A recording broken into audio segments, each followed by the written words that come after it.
a communion thought about now in the service. And so this week, my mother got on the computer and recorded a communion thought. So let's see how that goes before we have some worship again, one song, and then Kathleen will come up. So over to you, Mum. Linda. As you know, I'm Neil's mum, and it's my privilege today to give a little talk on the communion. Many years ago, I was in a large church, and I was a home group leader. Loved doing that. And then I was asked to be an area leader, and the following Sunday it was announced in church.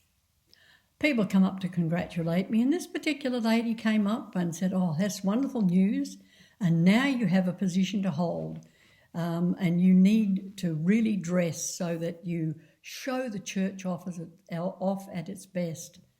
I just kind of stood there a bit aghast at this, but she gave me a card and said, "Look, I can help you, I'll give you a good price," and then off she went.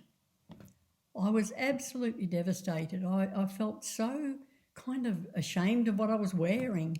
And as I walked out to the car, the tears started to come, and I sat in the car and I was just crying, feeling awful. And then I thought of something that came into my mind that the pastor had been speaking on. He'd been talking about here was Jesus the day before he died, making a great evening meal for his mates, praying for them, and then looking down the centuries and praying for us. And so as I drove home, I began to speak the great things of God over this lady, that she'd be filled with the Holy Spirit, that she would prosper in everything that she did, all those good things that Jesus said about us. And as I drove, the joy rose in my heart. All the hurt didn't matter. She thought she was doing something good, and I just happened to be the one who was in her line of fire that day. But you know, as you take communion today, remember what Jesus did. Don't just go out there with this, oh, this and this, great, you know, and I'm just following what we should do. Think about the fact that he was going to die, and it was for us. And he prayed for his disciples, and he prayed for us. And you know what? He's the same now. He's the same as he was then. What he does for us. And he will continue to do what he does for us. Think about that today.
Good morning, church.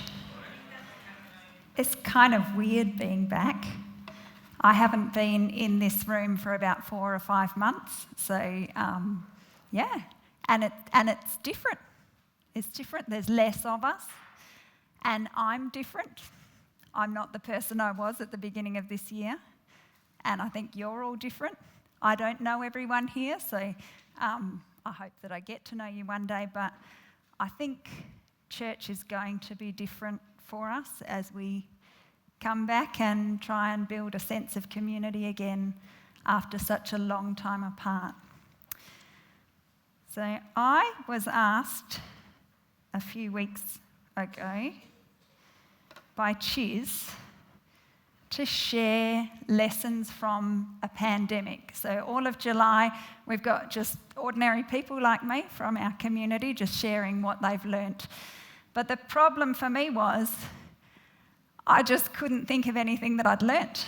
A lesson is something that, is neatly packaged, and I can tell you this great experience that I've been through and this wonderful thing that I've learnt from it. And I've really struggled to think of what lessons I've learnt. Oh, gosh, I'm loud. I've had more questions than answers. So what I'm going to do is get a bit interactive and get you guys to help me out. I'm going to ask you questions and get you to give me some answers. Okay, so my first question for you is, what new activity have you taken up in 2020? I'm pretty sure every single one of you have taken up something new to get through this strange time. Oh my goodness, that's my husband right there.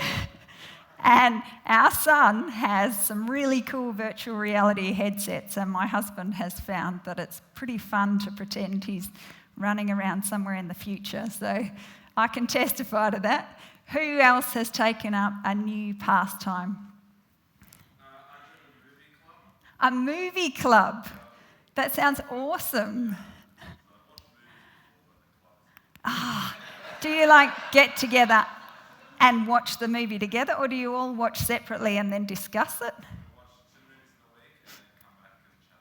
So it's like book club but with movies. That sounds really fun. Anybody want to join that? Talk to Peter. Who else has taken up something new?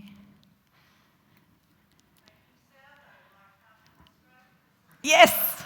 I think last week I missed it, but I think Chin spoke in his message, didn't he, about making sourdough bread. So I think that actually leads me to my first image for you, which is that most of Australia seem to have taken up making sourdough bread. I've taken up walking lots and trying to exercise in that way and having lots of long walks and talks with my husband. I'm not committed enough to do sourdough. You need a starter, you need to feed it, it's all very complicated. But I have borrowed my sister-in-law's bread maker so we can fill the house with delicious smelling bread for very little effort from me. So that's been working for me. Second question, what new lingo, what new language, what words and phrases have you learnt this year? Maybe that you'd never heard before, or that just really sum up this time. What is the language of the pandemic? Anybody? Self-isolating. ISO. Non-essential. There's a sting in that one. What else? Sorry? Self-distancing, yeah. Rona. My favourite, I think, is floating Petri dishes. That's what we call cruise ships now, apparently. Droplets. Oh, there's so many words. So I'll go through a few of the words that I think we've learnt this year.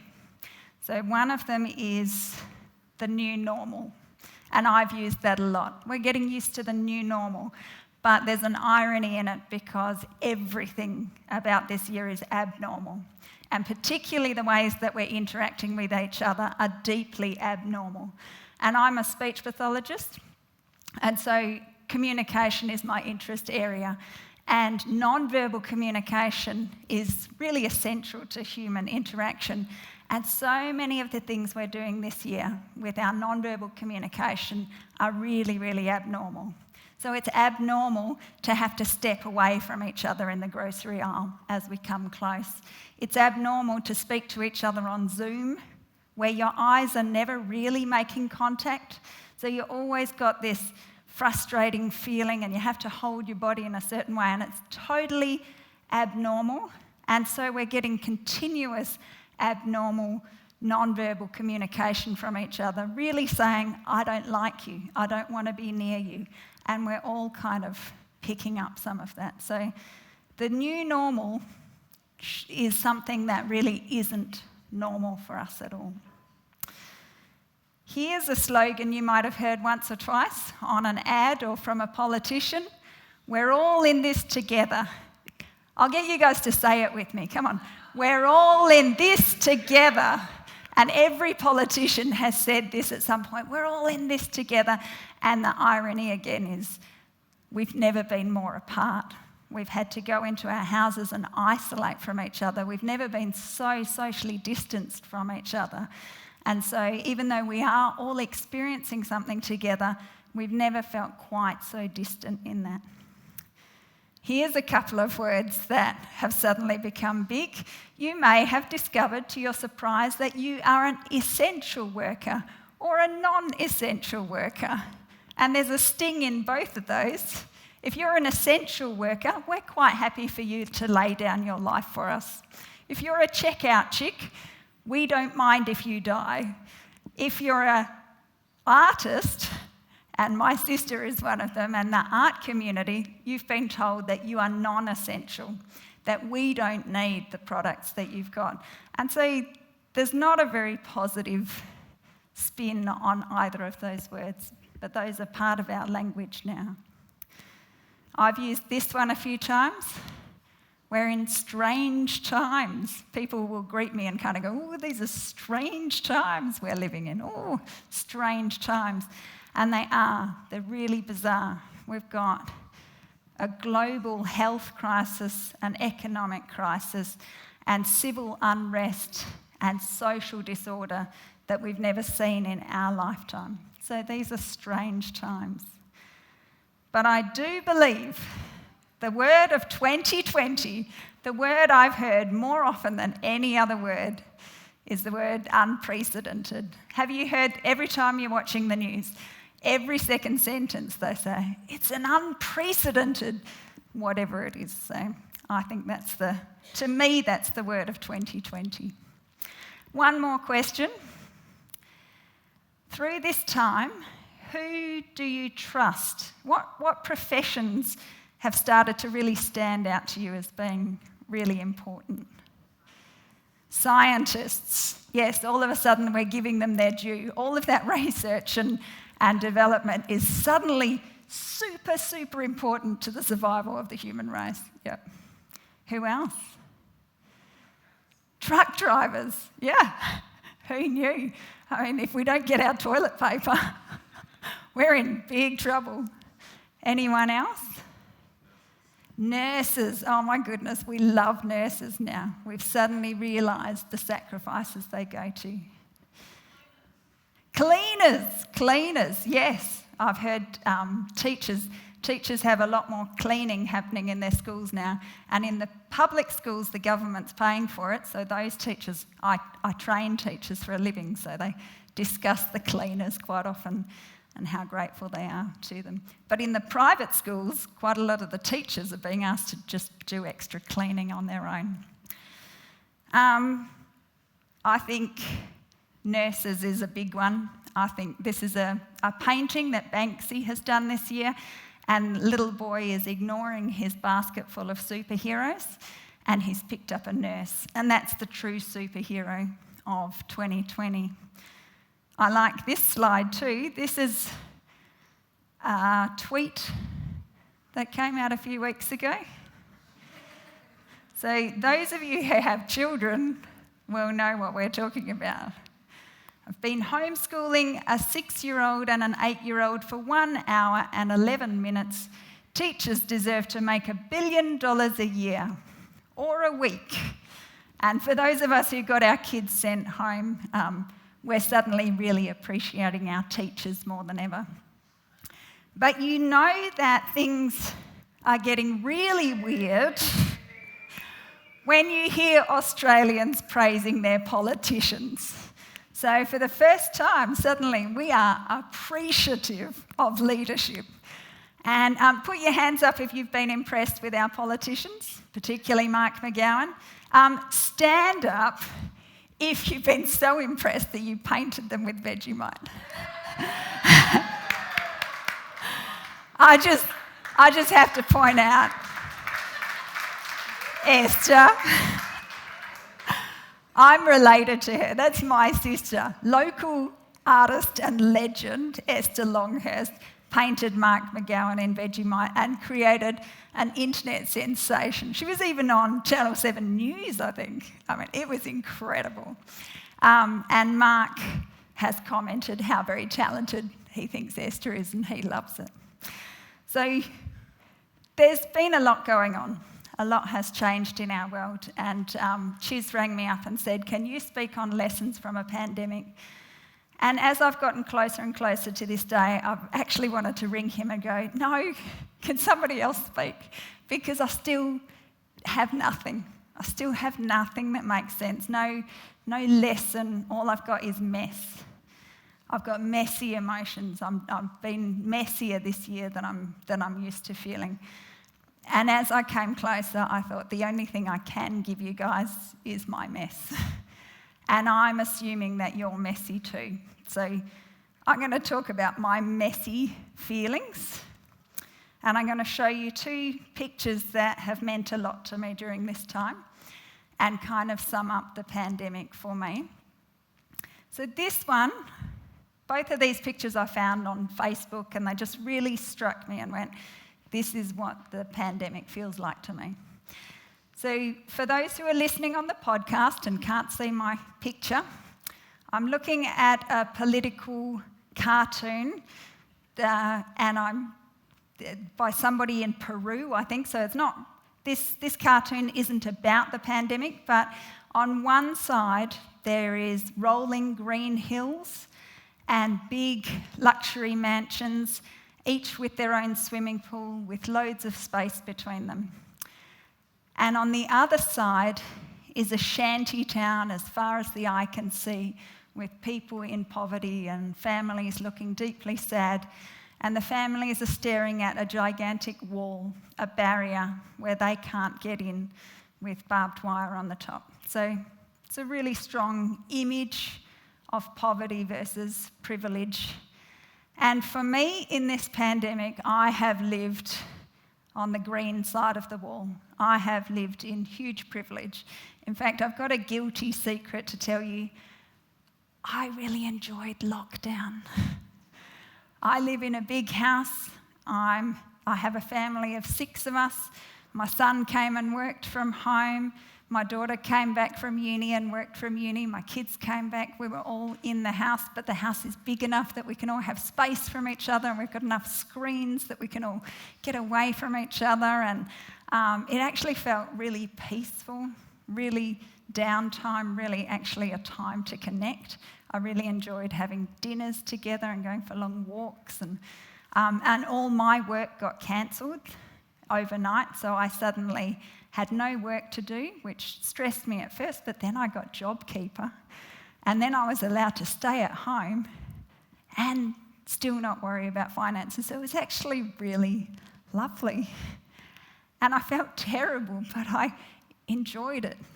And I felt I had to work quite hard to let myself enjoy it instead of feeling too bad. But at the same time, there was a lot of messy emotions, and I'll list them for you, because one of the big feelings for me in this whole last 5 months has been, I feel really guilty. I feel terrible about the fact that I'm getting to live in the safest place in the world, where we have no community transmission now for the last, I think since April sometime. I feel safe, I feel protected, I feel really, really privileged, and I feel bad about that. As well as that, I've also been terrified. I've been scared for my safety and my family's safety, and my parents who are getting a bit older, and my dad's got cancer, and so I've been very afraid for their health while the numbers were still going up in WA. And I felt deeply, deeply sad. I felt incredibly sad as I look at the numbers going up around the world. I'm sitting on my side of the fence, but I am looking at those people on the other side every day and wanting to do something for them and overwhelmed with sadness. I've felt powerless. I felt like there's nothing I can do to help them. I felt really surprisingly protective, and I'm an extrovert. I like to be with people. I like to open up my house to people. I've gone full introvert mode. I've been like, I don't want anybody in my house. I don't want anyone in my space. I just want to be with my family and protect us from the world, and that's an odd sensation for me. And I lost my work, so it's been pretty hard to kind of feel like there's any point to stuff. I worked really hard to get my speech therapy registration back after many years out of the workforce, and this year, at the beginning of the year, I was working really hard and starting to build up some confidence again and establishing myself, and it was all gone, and it's still gone, some of it. I've got my best job still, but I've lost some of my goals that I was working towards. So that's really robbed me of knowing what the future's about and what I should be doing, and things that I felt certain of and now feel less certain of. So this is what I'm here to share with you today, just that I'm a bit of a mess, and these feelings are still ongoing for me. And I want you to look at that list and kind of think to yourself, what's on the list for you? Because I'm assuming, without even knowing all of it, any time by yourself. So, but some people have been really isolated and deeply lonely. So whatever your list is, it might be slightly different than mine. And all those emotions actually made me feel paralysed. I really stopped being very productive for a while there. So what did I do with that feeling? I did what every good Christian does. I turned to prayer, the Bible, and trusting God. No, I didn't. I turned to my favourite device in the world, my brain in my pocket, my phone, and I spent hours every day looking at exponential charts, looking at every graph, Googling every statistic, looking at my Facebook feed, looking at the news feed, looking at the Twitter feed, and then doing the cycle and going round and round again. I was scrolling and scrolling and scrolling. I felt like I could control this pandemic if I knew every single statistic. I could tell you how many cases there were in WA and in every other state.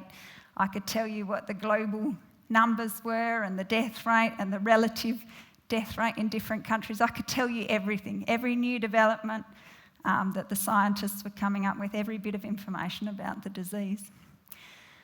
And I watched, and I've got this annoying feature on my phone now. It's called Screen Time, and every Sunday morning it gives me an update of how many hours a day I've spent on my phone. So I watched it go from 2 hours a day to 3 hours a day to 4 hours a day to 5 hours a day. And that wasn't even counting the podcasts and the TV shows that I was watching about the virus and stuff in the evening. That was not. That was all there too. So I was really paralysed, and somehow it wasn't helping. It wasn't helping me. It certainly wasn't helping anybody else. So I reached a point of going, I've spent 5.5 hours a day this week on my phone. It's giving me this little warning. I'm going to delete all these apps. So I deleted them all, got rid of all my news feeds, all my social media feeds. And then I found myself picking up this damn phone every 10 minutes and just staring at the screen going, what am I looking at this for? What am I doing? What am I trying to achieve? And there was only one app on there that still had something that I could read, and that was my Bible. And it took me ages before I went, okay, God, I'll look at the Bible, whatever. So this is the other picture that is really meaningful to me, this pandemic. And again, I found this on Facebook, which goes to show that I still was scrolling at some point. And for those who are listening at home, I've got a picture up which shows Jesus dressed as a doctor, and he is holding the world in his arms. And the world is a woman. She is crying, and she is dressed in the flags of every nation. And he's holding her so gently. And it really spoke to me because despite all the messy feelings that I'm going through, I know that God is good. I know that he loves us. And this picture really says it all to me. He's not socially distanced from us. He's not far away. He's holding us and cradling us as we weep together as a united world. So I just thought it was really beautiful. And I started trying to read the Bible, which, having been a Christian for 36 years or something like that, 38, you'd think I'd be good at doing this as a regular habit, but it's actually not that easy and not much of a habit for me. And I kept going back to Matthew chapter 6, which talks about do not worry, do not worry. Who of you by worrying can add even a single hour to his life? And I love this verse. Do not worry about tomorrow, for tomorrow will worry about itself.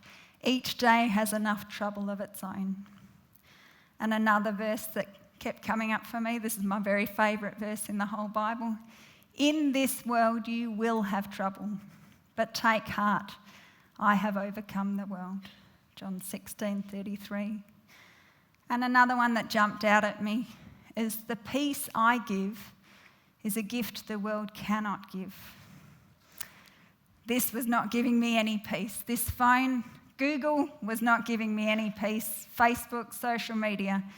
But, and I won't say I'm totally at peace or anything like that, but I do crave the peace that God gives, and I do see that the world cannot give it to me. And as I read the Bible, something really struck me. There is nothing that we are going through right now that is unprecedented. This year is not unprecedented. All through history, humankind have suffered. They have been sick. There has been civil unrest. There has been revolution. There has been economic distress. These things are only new to us because we've been in an unprecedented time of relative peace and prosperity for so long. It's quite artificial. So this is not unprecedented. And the Bible was written for strange times. The Bible was written in strange times. Most of the first half of the Bible was written when God's people were in captivity and they needed to have a sense of who he was.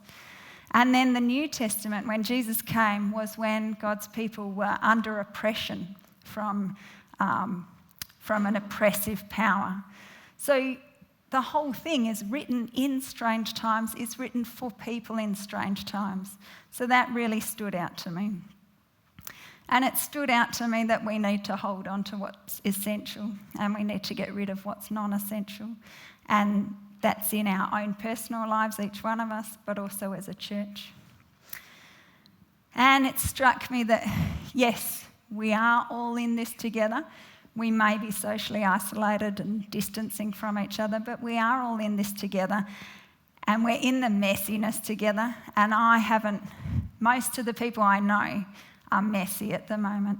And people really close to me are really struggling. And the people's mental health and well-being is worse than it's ever been because of the messiness that we're in. So we are all messy together. And there is an adjustment to the new normal. And I do think for us as a church, we're going to have to process that. As we start meeting together as a community, we might find some people have actually really pulled back and socially distanced from the church altogether, or might feel really hurt by us, let down. And we won't have known because we have been far away from each other. We haven't met together, so we don't know what's going on. So it's going to take some adjustment. And there's opportunity in that as well. We get to really think about what is essential, what is non-essential about being a church community. What can we do? How can we meet together and encourage each other in new ways? And I'm coming back to the bread at the end, because there's something so simple, so wholesome, so ritualistic about bread. There is a reason that most of Australia have been making bread at this time.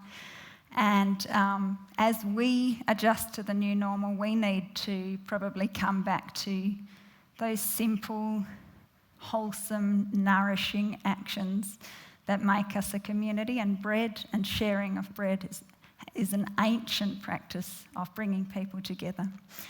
And in our church at West City, we value the bread very highly, and that's a really pivotal part of our service.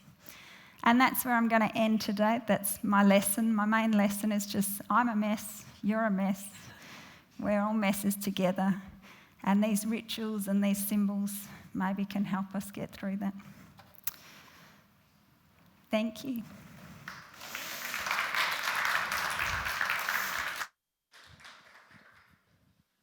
That's lovely, thank you. So we're going to do exactly that. We're going to take communion together. So the way we do it here is in a few minutes I'll make a call. I'll read an invitation, and you'll come out. There will be somebody on this side and somebody on that side. If you need the gluten-free, it's on this side. And so come out on this side. And at home, if you're getting ready, it's time to get ready with whatever you're using. I think my mum is using her favourite bread and Diet Coke this morning. Not really. So I'm going to read this out. Kathleen, thank you so much. It's actually kind of nice to be in the mess together. Know that we're privileged, but we all have our own stuff to deal with, hey? All right. So I'm going to read this out. This is the table, not of the church, but of the Lord. It is made ready for those who love God and for those who want to love God more. So come, you who have much faith and you who have little, you who have been here often and you who come for the first time, you who have tried to follow and you who have failed, come, because it is the Lord who invites you. It is God's will that those who want Christ should meet him here. So we're going to come, and one thing I was going to mention was, if at the end of the service in a few minutes you need prayer for anything at all, we have a lounge at the back, and just inviting you to, that'll be the place where you can come, and there'll be people there who can pray with you, or you just take a moment. You don't have to be prayed for, of course. You might just want to take a moment to think about some stuff and to pray. So we just invite you to that space as well. Okay, so why don't we stand, and why don't we come?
mercy, O sinner, come kneel.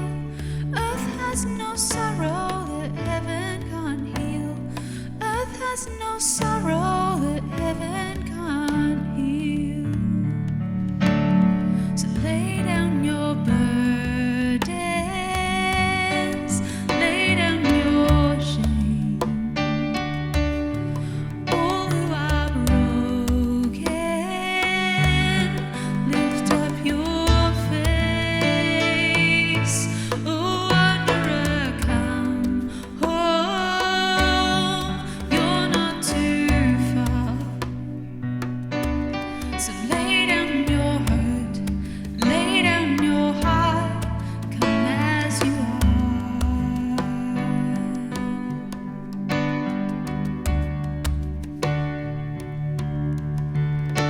There's hope for the hopeless and all those who've strayed. Come sit at the table, come taste the grace. There's rest for the weary, rest that endures. Earth has no sorrow that heaven can't cure. So lay down your burdens, lay down your shame. All who are broken, lift up your face.